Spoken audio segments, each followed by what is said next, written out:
పూర్ణమిదం పూర్ణాత్ పూర్ణముదచ్యతే పూర్ణస్య పూర్ణమాదాయ పూర్ణమేవావశిష్యతే. ఓం శాంతి శాంతి శాంతి. మొదటి వైయాసిక న్యాయమాల విచార్యం విచార్య బ్రహ్మాద్యాస నిరూపణాత్ సందేహో ఫలత్వాభ్యాం న విచార్యం తదర్హతి. అధ్యాసో అహం బుద్ధి సిద్ధో సంగం బ్రహ్మసుతీరితం సందేహాన్ ముక్తిభావాచ్చ విచార్యం బ్రహ్మ వేదసః. అథాతో బ్రహ్మ జిజ్ఞాస అన్నారు కదా. ఈ బ్రహ్మ యొక్క విచారం చెయ్యాలా చేయకూడదా అంటే పూర్వపక్షి అంటాడు అధ్యాసం ఇంతవరకు నిరూపణ కాలేదు, తర్వాత మోక్షం వస్తుందా లేదా అనే సందేహం కూడా ఉంది, అందుకని బ్రహ్మ విచారం చేయకూడదు అంటాడు. బ్రహ్మ విచారం చేయకపోతే ఏమిటా ఫలితం అంటే శాస్త్రాన్ని కూడా మొదలు పెట్టకూడదు అని పూర్వపక్షి అంటాడు. అప్పుడు సిద్ధాంతం అంటున్నాడు ఈ అహం బుద్ధి ద్వారా అధ్యాసము మొదటి నుంచి సిద్ధం. తర్వాత ఈ ఆత్మ బ్రహ్మ అసంగం అని శృతులు చెప్తున్నాయి. అందుకని బ్రహ్మ గురించి సందేహాలు ఉండడం వల్ల శృతుల ద్వారా ముందని చెప్పడం వల్ల మనం దీని విచారం చెయ్యాలి అంటాడు. అది దీనికి భారతదేశంలో వారి వ్యాఖ్య. ఆత్మావారే ద్రష్టవ్య శ్రోతవ్య మంతవ్యో నిధిధ్యాసితవ్య. ఈ యాజ్ఞవల్కుడు మైత్రేయికి చెప్తాడనమాట. ఏమిటి ఆత్మని చూడాలి అంటే ఇక్కడ ద్రష్టవ్య అంటే చూడాలంటే దాన్ని అనుభవించాలి.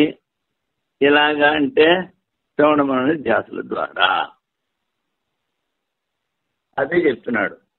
ఆత్మానుభవం సాధించవలేను, దాని కొరకే పరబ్రహ్మను గురించి శ్రవణం చేయవలేను, దీనిని అర్థం నిత్యుల ద్వారా విచారం చేయవలేను, నేను బ్రహ్మమని ధ్యానింపవలేను. ఇదే పరమ పురుషార్థ సాధనము. ధర్మార్థ మోక్షాలు అంటారు కదా, ఇవి 4 పురుషార్థాలు. అందులో అన్నిటికన్నా విశేషమైనది దాన్ని పరమ పురుషార్థము అంటారు. అది మోక్షము. ఇదే పరమ పురుషార్థం ఉంటే ధర్మార్థ మోక్షం కదా, ఇదే మోక్షానికి మార్గము అని ఆత్మదర్శన ఫలమును ఉద్దేశించి దానికి సాధన రూపంలో శ్రవణాదులు విధించున్నారు. ఆత్మను అనుభవించాలి, దానికి సాధన ఏంటంటే శ్రవణాదులు. వేదాంత వాక్యముల తాత్పర్యం బ్రహ్మనంతే అని నిర్ణయించుటకు అనుకూలమైన తర్క విచారము శ్రవణం అందరు. మరి వినాలన్నాం, మళ్ళీ శ్రవణం తర్వాత మననం ఎందుకు అంటే తర్కం ద్వారా బ్రహ్మ ఒకటే ఉంది, ఈ ప్రపంచం అనిత్యము అని విచారం చేయడానికి తర్కము. ముందు చెప్పాం జాగ్రత్త అవస్థ మిథ్యా దృశ్యత్వా స్వప్నవత్. ఈ జాగ్రత్త అవస్థ మిథ్యా, మనం చూస్తున్నాం కనుక చూస్తున్న స్వప్నము ఏ విధంగా అయితే లేదో అదే విధంగా చూస్తున్నటువంటి ప్రపంచం కూడా లేదు అని తర్కం ద్వారా నిశ్చయం చేయాలి. నిశ్చయం చేసిన తర్వాత నిధిధ్యాసంలో మహావాక్యం ద్వారా బ్రహ్మాత్మ ఏకత్వాన్ని ధ్యానం చేసి అనుభవించాలి.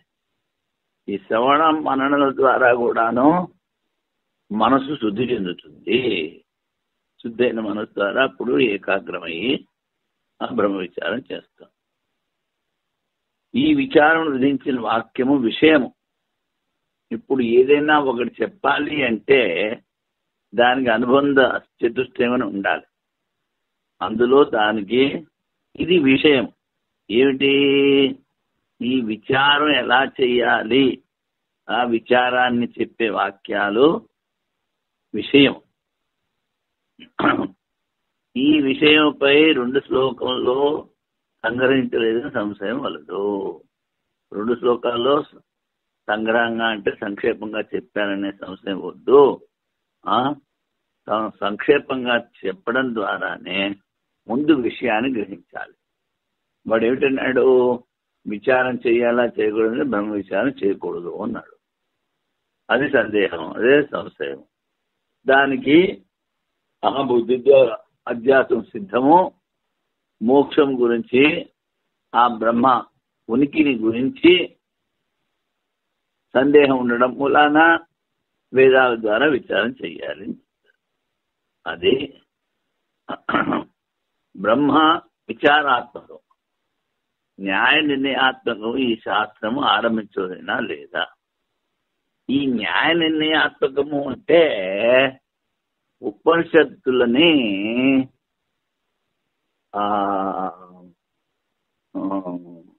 శృతి ప్రస్థానము అంటారు, గీతని స్మృతి ప్రస్థానము అంటారు, ఈ బ్రహ్మసూత్రాన్ని న్యాయ ప్రస్థానము అంటారు. అంటే తర్కం ద్వారా, న్యాయం ద్వారా వ్యక్తి ఏదైతే ప్రస్థానం, మార్గం, సాధన, సాధ్యం మోక్షానికి సాధన మార్గము, దీన్ని న్యాయ ప్రస్థానము అంటారు. అందుకని న్యాయ నిర్ణయాత్మకము ఈ శాస్త్రం ఆరంభించడా లేదా అంటే అప్పుడు పూర్వపక్షి అంటాడు, సిద్ధాంత పక్ష ఇక్షుల ద్వారా అన్నిటా సందేహకాలను గ్రహించవలేను, ఆరంభించరాదు అన్నది పూర్వపక్షము. సందేహం వచ్చింది పూర్వపక్షికి. ఎందుకని? ముందు అధ్యాసమే నిరూపణ కాలేదు, మరి ఎందుకు దీన్ని బ్రహ్మ విచారం చెయ్యాలి, మళ్ళీ బ్రహ్మ ఉందా లేదా అని సందేహం కూడా ఉంది, అందుకని విచారం మొదలుపెట్టకూడదు అంటాడు. ఈ శాస్త్రం యొక్క విషయ ప్రయోజనం లేవు. ఇంకోటి అంటాడేమిటి, విషయము, అధికారి, సంబంధము, ప్రయోజనము, 4. ఇక్కడ వీడు 2 రాశాడు. ఈ శాస్త్రం యొక్క విషయ ప్రయోజనం లేవు, అధికారి సంబంధం కూడా ఉంటాయి. సందిగ్ధ విషయమును విచారమనే విచారించెదరు. ఈ విషయము ప్రయోజనము లేవు గనక ఏదైతే సందేహాస్పదమో దాని గురించి విచారం చేయాలి కదా అంటాడు. బ్రహ్మము అసందిగ్ధము మరియు బ్రహ్మ రూపంలోన సందేహమా లేక ఆత్మరూపంలోనా? ఇప్పుడు సందేహం దేని గురించి? ముందు బ్రహ్మ ఉందా లేదా, అది నిరాకారము, నిర్గుణము, కనిపించదు, అనుభవంలోకే వస్తుంది. మరి దాని విచారం ఎలా చేస్తాం? బుద్ధితో. అందుకని ఆత్మరూపంలోనూ సందేహం ఉంది, బ్రహ్మరూపంలోనూ సందేహం ఉంది. ఇందులో కనుక సత్యం, జ్ఞానం, అనంతం బ్రహ్మ అనే వాక్యం ద్వారా బ్రహ్మ లక్షణం నిశ్చయము. బ్రహ్మ విచారం చెయ్యాలి. ఎందుకంటే శాస్త్రం మనకి ప్రమాణం. శాస్త్రంలో దాని అస్తిత్వము, జ్ఞాన స్వరూపము, అనంత స్వరూపము, ఆనంద స్వరూపము చెప్పారు కనుక అది బ్రహ్మ లక్షణము అని ఇది నిశ్చయమైంది. ఎందుకని? తర్వాత మరి ఆత్మకి లక్షణం ఉందా లేదా అని అడిగాడు. అది సందేహం వద్దు, వికల్పం అంటే సందేహం. అహమును జ్ఞానం ద్వారా ఆత్మజ్ఞానం కూడా నిశ్చయమే. అహం ద్వారా అధ్యాసము చేసిన తర్వాత అహం వస్తుంది. అహం జ్ఞానము అధ్యస్థాత్మ విషయమైన అది సరికాదు. ఇప్పుడు మళ్ళీ వాడంటాడు ఈ అహం జ్ఞానము అధ్యస్థం కదా అంటే సరిగా ఎందులో కనుక అధ్యాస పడలేదంటాడు. అది అహం అన్నది అధ్యస్థ జ్ఞానపురా అంటే మన అధ్యాసం చెప్పలేదు కదా అంటాడు. విరుద్ధ స్వభావం గల అంధకారము, వెలుతురు, జడదేహము, చైతన్యాత్మలకు అధ్యాసము ఆల్చిప్పయందు వెండి వలె కానవచ్చును. విరుద్ధ స్వభావములు అంధకారము, వెలుతురు. వెలుతురుంటే అంధకారం ఉండదు, అంధకారం ఉంటే వెలుతురు ఉండదు. దేహం జడము, ఆత్మ చైతన్యము, ఇవి రెండు విరుద్ధ స్వభావము గలవు. ఇవి విరుద్ధ స్వభావాలు అయినప్పటికీ ఆల్చిప్ప మీద వెండి వలె అధ్యాసం కనిపిస్తూ ఉంటాయి అంటాడు. అన్యోన్య అధ్యాసం నిరూపించడం శక్యం కాదు. ఒకదాని మీద ఒకటి. భ్రాంతిహీనమైన శృతి అహం జ్ఞానం ద్వారా నిశ్చయమైనది.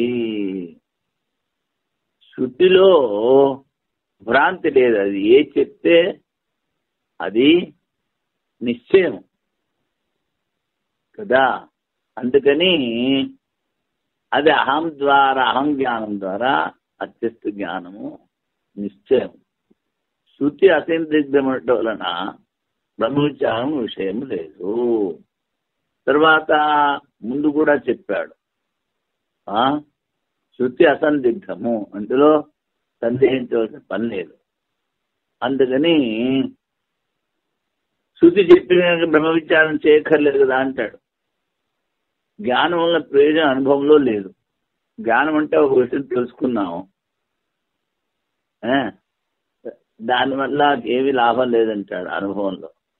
అందువల్ల బ్రహ్మ విచారం అయోగ్యము, అగ్రాహ్యము, శాస్త్రం ఆరంభించే అవసరం లేదు అని పూర్వపక్షము.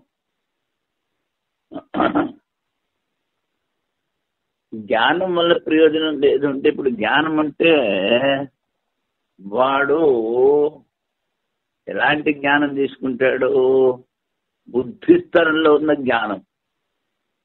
నాకు కుండ తెలుసు, అది కుండ జ్ఞానం. దానివల్ల నీకు మోక్షం రాదు కదా. అందుకని ఇక్కడ జ్ఞానం అంటే వ్యక్తి జ్ఞానం, బోధ. నేను ఆత్మని, నేనే బ్రహ్మని, ఆత్మ బ్రహ్మలను ఒకటే అని అనుభవిస్తున్నాను అనేటువంటిది బోధ. ఇక్కడ జ్ఞానం. వాడు బుద్ధిస్తరంలో ఉన్న జ్ఞానం అనుకుంటాడు.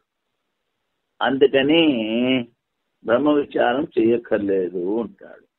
శాస్త్రం కూడా గ్రహం సిద్ధాంతం. విషయ ప్రయోజనాలు ఉన్నాయని ఆయన అంటాడు. శృతిలో చెప్పిన దానికి అహమును జ్ఞానమునకు అనేక విరుద్ధ విచారమతులు ఉండటం. శృతిలో చెప్పారు సత్యం, జ్ఞానం, అనంతం బ్రహ్మ. తర్వాత అహమనే జ్ఞానము అన్ని దర్శనాల్లోనూ ఉంది. సాంఖ్యుడు అంటాడు ఆత్మను అనేకము, న్యాయం అంటాడు అనేకము, బౌద్ధుడు అంటాడు శూన్యము. కనుక అహమను జ్ఞానమునకు అనేక విరుద్ధ విచారం ఉండటం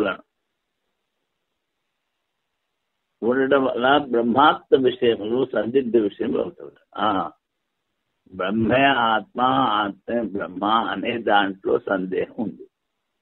ఎందుకని అనేక మతాలు ఉన్నాయి. వాళ్ళు కొంతమంది ఈశ్వరుడు లేడంటారు. ముఖ్యంగా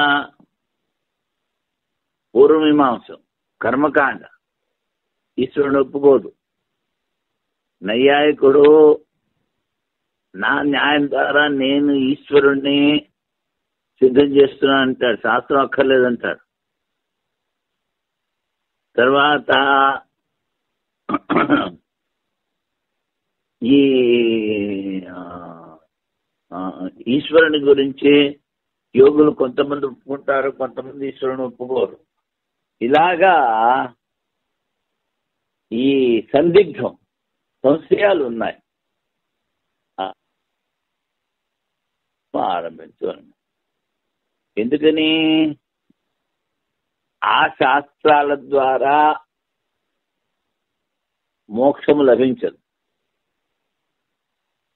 అవి అజ్ఞానంలో పడేస్తాయి. అందుకని సరైన శాస్త్రం, చిత్తం శాస్త్రీతి శాస్త్రం, నీకు మంచి దేని ద్వారా కలుగుతుందో అదే శాస్త్రము, అదే గురువాక్యము, అదే మోక్షప్రదం. అందుకని అలాంటి శాస్త్రాన్ని మిగిలిన శాస్త్రాలు సాంఖ్యము, న్యాయము, బౌద్ధము ఎందుకు చేయకూడదంటే మోక్షము. అవి బుద్ధి భ్రష్టం చేస్తాయి. అందుకని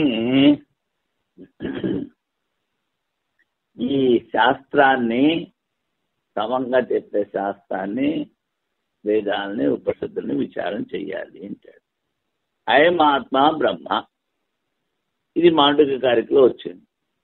అసంగ బ్రహ్మమును ఆత్మరూపంగా నిరూపించుతున్నది. ఏదైతే అసంగము బ్రహ్మమో దాన్నే ఆత్మరూపంలో చెప్తుంది. అయమాత్మ బ్రహ్మ.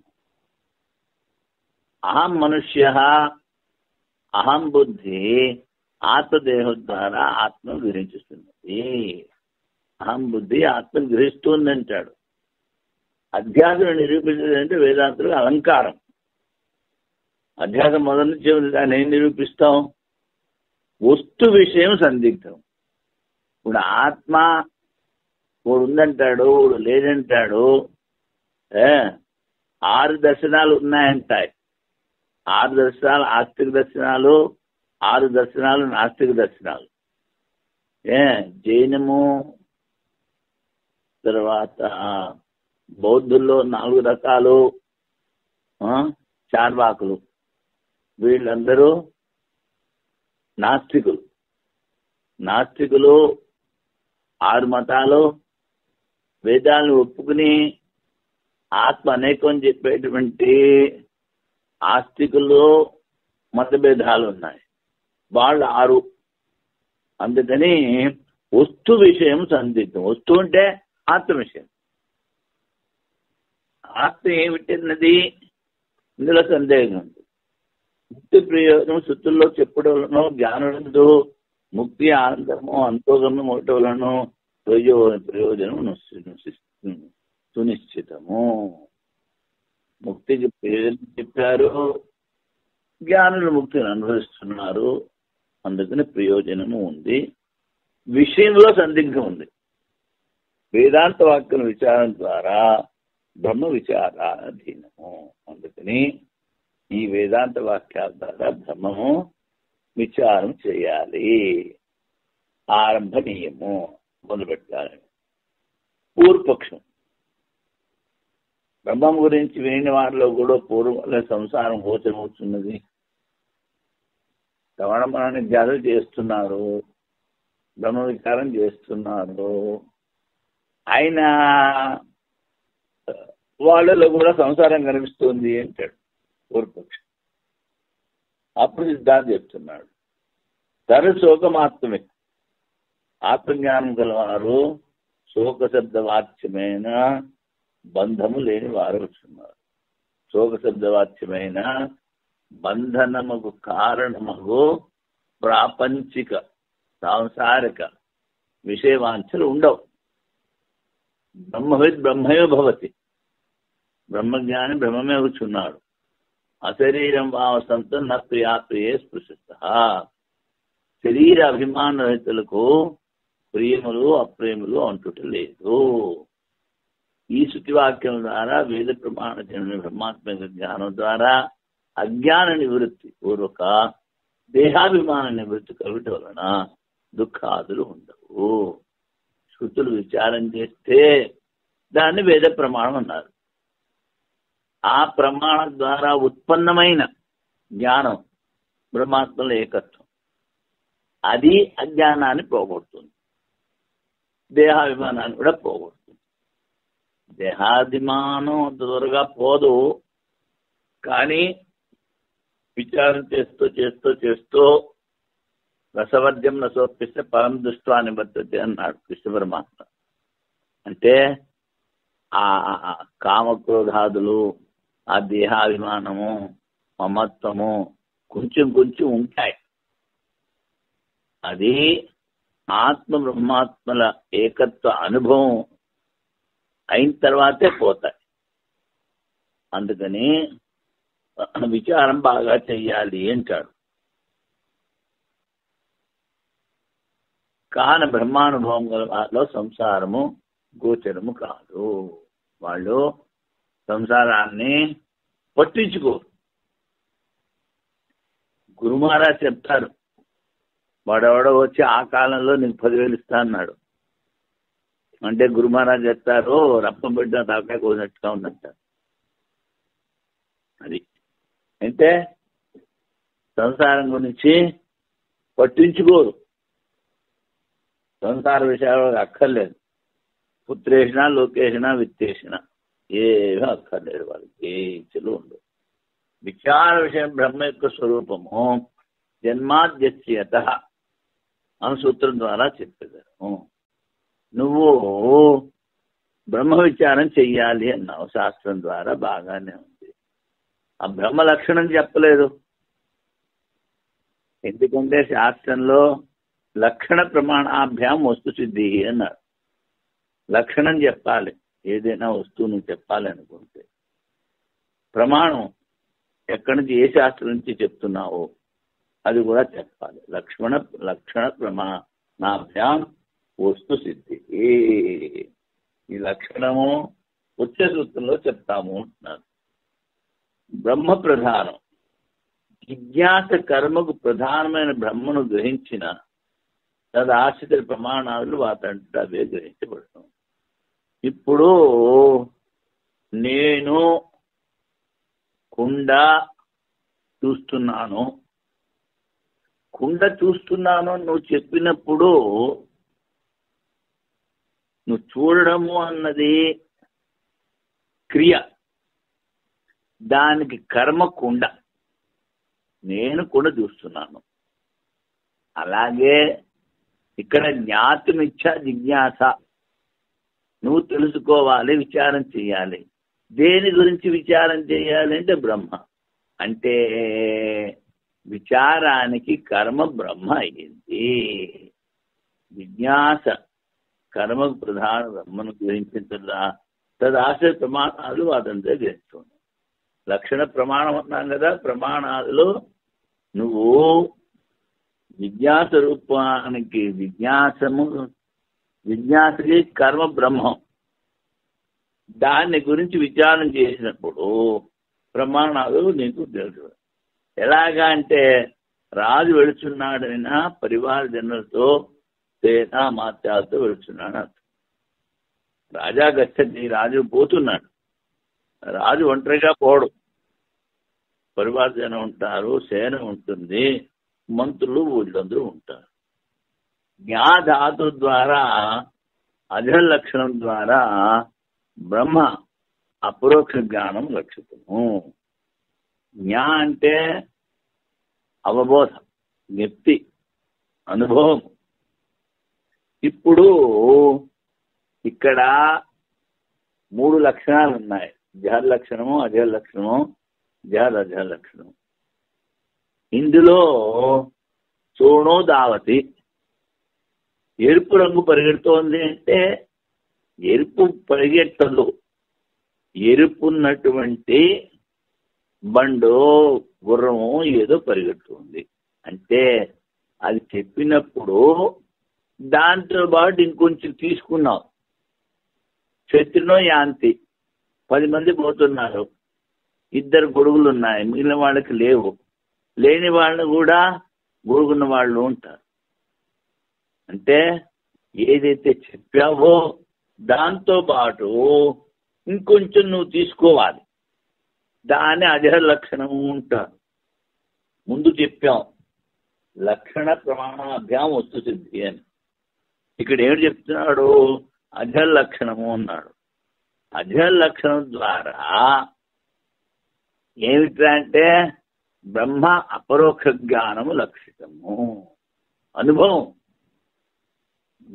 అందుకనే నేను చెప్పాను జ్ఞా అవబోధ అనుభవము. ఇది జిజ్ఞాస, జ్ఞాతుం ఇచ్ఛా జిజ్ఞాస. ఇందులో ధాతువు జ్ఞా. ఈ ధాతువు లక్షణం ద్వారా ఏం చెప్తోంది? బ్రహ్మ అనుభవము, అపరోక్ష జ్ఞానం చెప్తోంది. ఇప్పుడు జ్ఞాతుమిచ్చా జిజ్ఞాస అన్నప్పుడు ఇక్కడ సంస్కృతంలో ప్రత్యయము ఉంటాం. మనం ఏంటంటాము? డూము, ఊరు, ప్రథమ విభక్తి, అదో ప్రత్యయం. రాముడు, డూ ఏమిటి? ప్రథమ విభక్తి. అంటే డూ అనే ప్రత్యయాన్ని మనం చేర్చాం. అలాగే ఇక్కడ ఇచ్ఛ, తెలుసుకోవాలి అనే ఇచ్ఛ ఉన్నప్పుడు అక్కడ సన్ అనేటువంటి అనెక్స్చర్ ఒక ప్రత్యయాన్ని జోడిస్తారు. ఆ ప్రత్యయం ద్వారా జాల లక్షణం ద్వారా ఇచ్ఛా సాధ్యమైన విచారం లక్షితము. ఇప్పుడు జ్ఞా ప్లస్ సన్, జ్ఞా అపరోక్ష జ్ఞానాన్ని చెప్తోంది.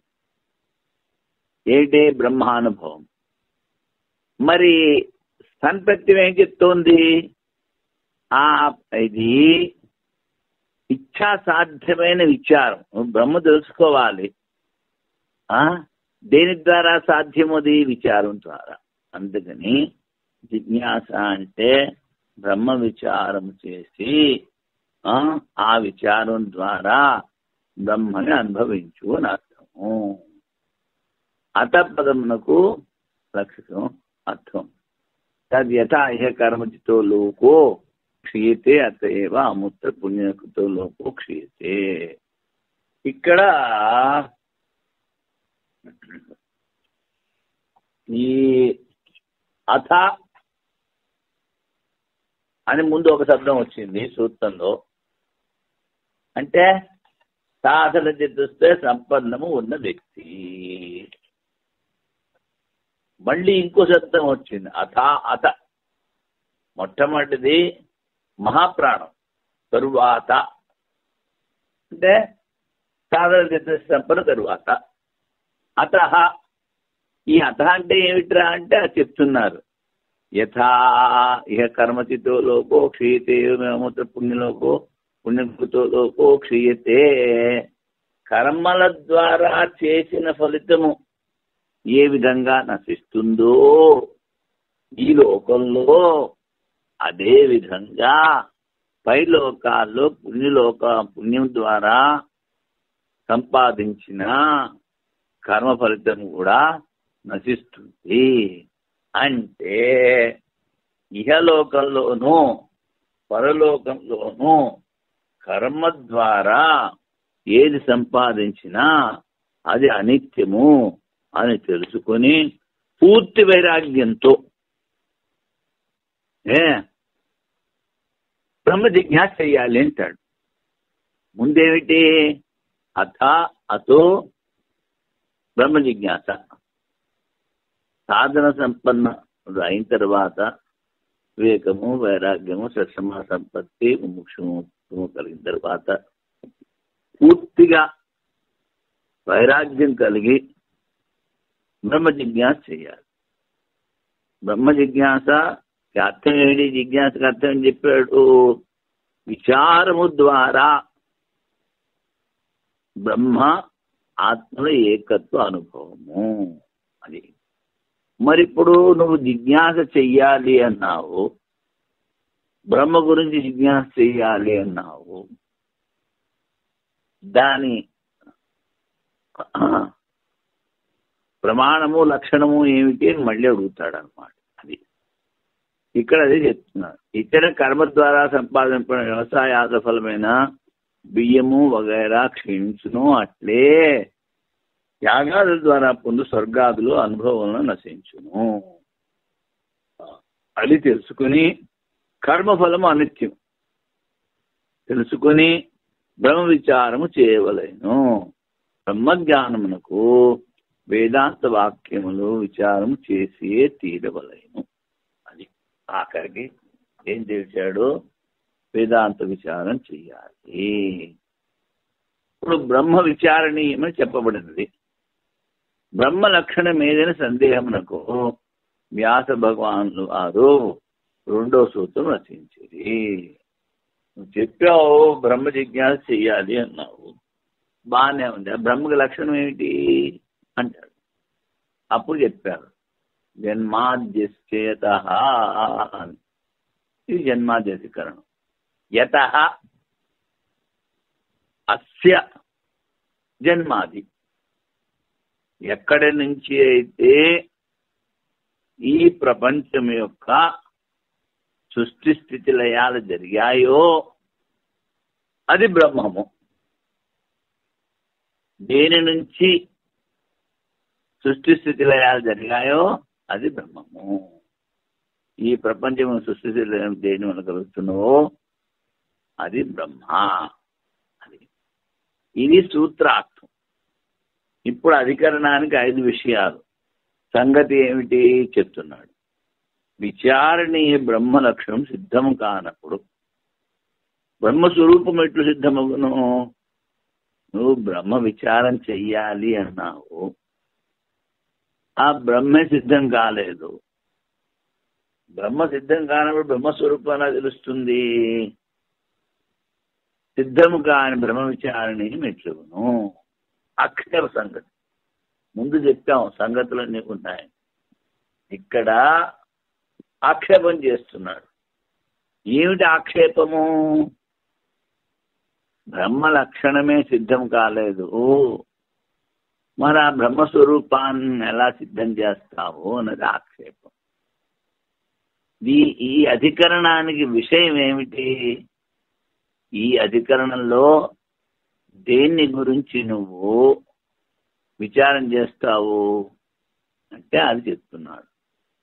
యతో వాయుమాని భూతాన్ని ధ్యాయంతే ఏన జాతాన్ని జీవంతి యత్ప్రేంద్య విసంమిషంతి తద్విజిజ్ఞాసత్వ తద్బ్రహ్మ.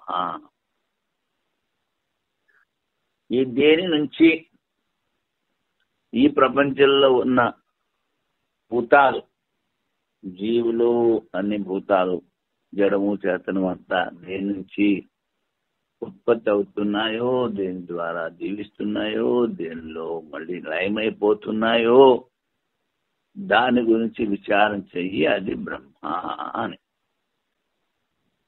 ఈ భూతములు దేని నుండి జన్మించున్నవో, ఎక్కడ నిలిచిన్నవో, నాశనమైన తర్వాత దేనిలో చేరుచున్నవో అదే బ్రహ్మ. దానిని విచారణ చేసి తెలుసుకున్నాము. ఈ వాక్యము ఈ జన్మాది అధికరణానికి విషయం. మరి సంశయం ఏమిటి? పై వాక్యం బ్రహ్మకు లక్షణం చెప్పుతున్నదా లేదా? బ్రహ్మ లక్షణం చెప్తుందా లేదా? జన్మస్థితి లేకానత్వం ప్రకృతి నిష్టం, కానీ ఇది బ్రహ్మ లక్షణం కాదు. పూర్వపక్షి అంటాడు, నాయన సృష్టి స్థితి లయాలు జగత్తుకి, సృష్టిలో జరుగుతోంది జగత్తు, స్థితి జగత్తుకి, లయము జగత్తుకి జరుగుతుంది. ఇది నువ్వు బ్రహ్మలక్షణం ఎలా చెప్తావు అంటాడు. అది వాటి వస్తే అప్పుడు చెప్తున్నారు, బ్రహ్మ జగజ్జన్మాదులకు కారణం. మేము జగత్తు గురించి మాట్లాడట్లేదు నాయన. ఈ సృష్టి స్థితి లయము దేని ద్వారా జరుగుతుందో అది బ్రహ్మ. త్రాడుపై కనపడు సర్పమునకు కారణము త్రాడు. జగత్ యొక్క జన్మాది కారణము అధిష్టానం బ్రహ్మ. లౌకిక వాక్యముల రీతిగా సత్యం జ్ఞానం అనంత వాక్యము లాక్షణంగా బ్రహ్మబోధ కలిగించును. సత్యము అంటే అస్తిత్వము, చిత్ అంటే జ్ఞానము, ఆనందము. ఇవి లోకల్లో కూడా ఈ పదాలను ఉపయోగిస్తారు కదా. మరి లోకంలో ఉపయోగించే శబ్దాల ద్వారా బ్రహ్మబోధ లాక్షణికం. అంటే సత్యము అంటే త్రికాల బాధ్యం. భూత భవిష్య వర్తమాన కాలాల్లో ఏదైతే ఉందో, జ్ఞానం అంటే వస్తు జ్ఞానము, కుండ జ్ఞానము, ఘట జ్ఞానం అలా కాదు. జ్ఞాన స్వరూపం అది. అది ఆనంద స్వరూపము. ఆ ఆనందాన్నే అన్ని జీవ జంతువులు పంచుకుంటున్నాయి. అందుకని ప్రపంచంలో వాడే వాక్యాల ద్వారా, ఆ శబ్దాల ద్వారా దాన్ని అర్థం చేసుకోవద్దు.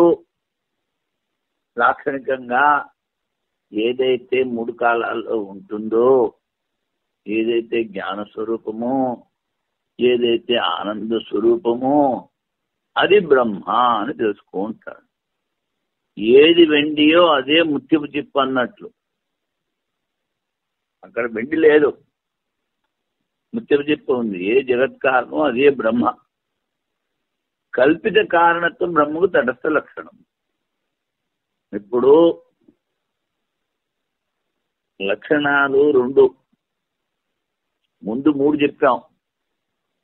ఆ లక్షణాలు ఉన్నాయి. ఇవి రెండు లక్షణాలు. ఒకటి తటస్థ లక్షణము, ఒకటి స్వరూప లక్షణం. తటస్థ లక్షణము అంటే కాకవత్ దేవదత్తి గృహం. ఆ కాకి కూర్చున్నది దేవదత్తుని ఇల్లు. ఎవడో అడిగాడు, దేవదత్తుని ఇల్లు ఎదురు అంటే, అదిగో అక్కడ కాకి కూర్చున్నాడు. కాకి అక్కడ రోజల్లా కూర్చోదు, కానీ వాడి ఇల్లు తెలిసిన కాకి గీరిపోతుంది. దాన్ని తటస్థము అంటారు. అంటే ఒకసారి ఉంటుంది, ఒకసారి ఉండదు, ఒకసారి పోతుంది. కానీ స్వరూపం అంటే ఎల్లప్పుడూ ఉండేది. వికాలాబాధ్యం సత్యము, జ్ఞాన స్వరూపము, ఆనంద స్వరూపము, అది స్వరూప లక్షణము అంటారు. ఇక్కడ వ్యాసుల వారు తటస్థ లక్షణం ద్వారా బ్రహ్మ చెప్తున్నారు. కల్పిత కారణత్వం అంటే బ్రహ్మ నిరాకారము, నిర్గుణము. మాయ సాకారం తీసుకుంటే అది ఈశ్వరుడు అవుతాడు. అది సృష్టికి కారణం. సృష్టి అంతా కార్యం, కానీ పరబ్రహ్మ కారణ కార్య అతీతం. అందుకని ఏమిటన్నాడు? కల్పిత కారణత్వం బ్రహ్మకు తటస్థ లక్షణము. కారణత్వము ఆ బ్రహ్మలో కల్పితము లేదు. ఎలా కల్పితము? మాయ ద్వారా.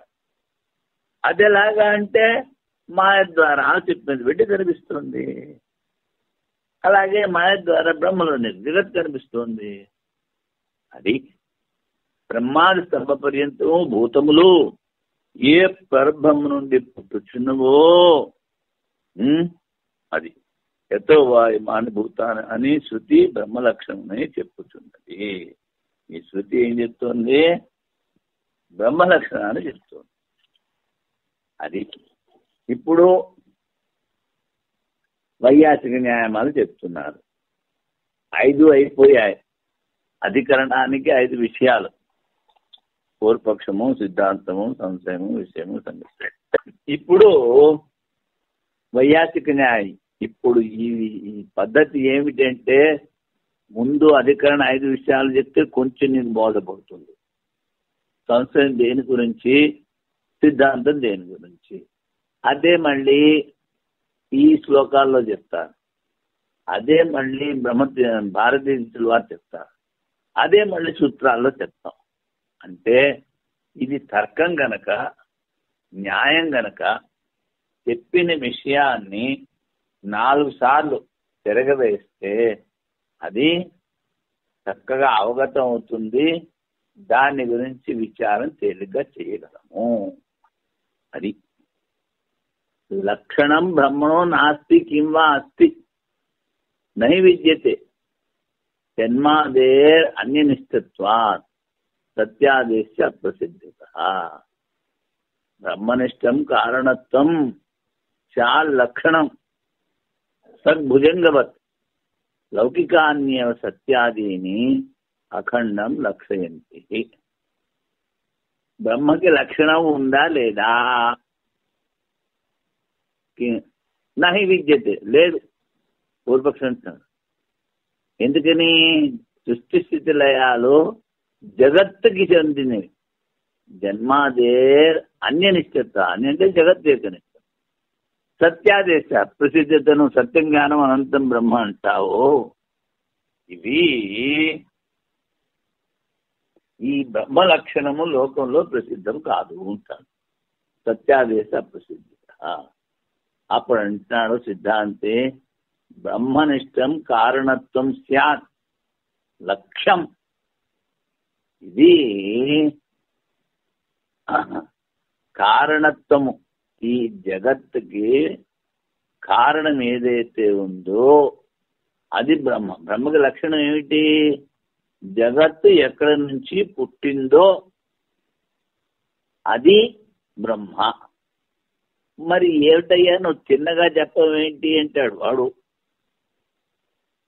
అది నిరాకారము నిర్గుణము, చిన్నగా ఎలా చెప్తావు? అందుకని సృష్టి స్థితిలయాలు దేని నుంచి వచ్చాయో, సృష్టి స్థితిలయాలకి ఏది కారణమో అది బ్రహ్మ. లక్ష్యం, లక్షణాత్ సద్భుజంగవత్. ఇప్పుడు తావలో నువ్వు పాము చూసావు, దగ్గరికి చూస్తే ఏంటది? పాము కాదు, మాల. మాల మీద నువ్వు పామును చూసావు. అలాగే ఇక్కడ అధిష్టానమైన బ్రహ్మం మీద ఈ జగత్తును చూస్తున్నావు. అక్కడ మాల మీద తత్వం కల్పించబడింది. అలాగే ఇక్కడ బ్రహ్మ మీద జగత్తు కల్పించబడింది, సద్భుజంగవాద. అందుకని అక్కడికి వెళ్ళి చూస్తే పావు కనిపించదు. అందుకని విచారం చేసి చూస్తే అధిష్టానం ఏదైతే ఉందో, ఇప్పుడు 2 శరీరాలు ఉన్నాయి మనకి, సూక్ష్మ శరీరము, స్థూల శరీరము. ఆ సూక్ష్మ శరీరంలో చైతన్యం ప్రతిబింబించినంత వరకు వాడు బతుకున్నాడు అంటారు. ఆ సూక్ష్మ శరీరం ఈ శరీరాన్ని వదిలిపెడితే చచ్చాడంటారు. మరి బతుకున్నవాడు ఎలా చచ్చాడు అంటే, ఆ బ్రహ్మ యొక్క ప్రతిబింబము, అధిష్టాన చైతన్యం యొక్క ప్రతిబింబము అక్కడ లేదు. ఎక్కడైతే ఉందో వాడే తింటాడు, తిరుగుతాడు, నడుస్తాడు. ఎక్కడైతే లేదో వాడు చేస్తాడు. ఇప్పుడు ఏమిటైంది? మనం మనిషి పోయాడు అన్నాం. ఏమిటి పోయిందంటే ఏం చెప్తాం? కనిపించదు. అంటే వాడు కదలట్లేదు, వాడు ఏం వినట్లేదు, వాడిని మోసుకుపోవాలి అని వాడు చచ్చాడని లక్ష్యదార్థంగా చెప్తాం. అదే విధంగా ఇక్కడ కారణత్వము, మాయ ద్వారా కారణత్వం, మాయ ద్వారా అజ్ఞానం ద్వారా నీకు మాల మీద పాము కనిపించింది, ఆ చెప్పేది వెండి కనిపిస్తుంది. అజ్ఞానం లేకపోతే ఎందుకు కనిపిస్తుంది? కనిపించదు. చిన్న కుర్రాడికి కనిపిస్తుందా? కనిపించదు. వాడు పాము కూడా తాడని పోయి పట్టుకుంటాడు. అందుకని లౌకికాన్య సత్యాదీని అఖండం లక్ష్యంతి. సత్యం జ్ఞానం అనంతం ఏవైతే ఉన్నాయో అది ఈ అఖండ రూపాన్నే చెప్తున్నాయి. అది ఎలాగో కింద సూత్రంలాగా అర్థంలో చెప్తారు. బ్రహ్మకు లక్షణం లేదు, జన్మస్థితిలయములు జగన్నిష్టంలో వలన సత్యం జ్ఞానం అనంతము బ్రహ్మ లక్షణం లోకంలో ప్రసిద్ధంగా ఆనందన ఈ పూర్వపక్షం. అప్పుడు చెప్తున్నాడు జగత్ కారణం బ్రహ్మ, ఏది పాము అదే మాల అను బాధ సామాన్యాధికరణం ద్వారా తటస్థ లక్షణం సిద్ధమవుతుంది. బాధ సామాన్యాధికరణం ఉంటే ఏది కనిపించిందో అది లేదు, అలాగే ఇక్కడ ఏది కనిపిస్తుందో అది లేదు. జగత్తు లేదు, బ్రహ్మమే ఉంది. అది బాధ సామాన్యాధికరణము అంటారు. సత్యజ్ఞానాదులు భిన్నార్థకములైనను బ్రహ్మమునందే పరియుస సత్యము జ్ఞానము అనంతము. మూడిటికి మూడు వేరే అర్థాలు ఉన్నాయి. అంటే ఏ సత్యమో అదే జ్ఞానము, ఏది జ్ఞానము అదే అనంతము, అదే బ్రహ్మ. పెద్ద నీల కమలం సుగంధము, 4 పదాలు ఉన్నాయి ఇక్కడ.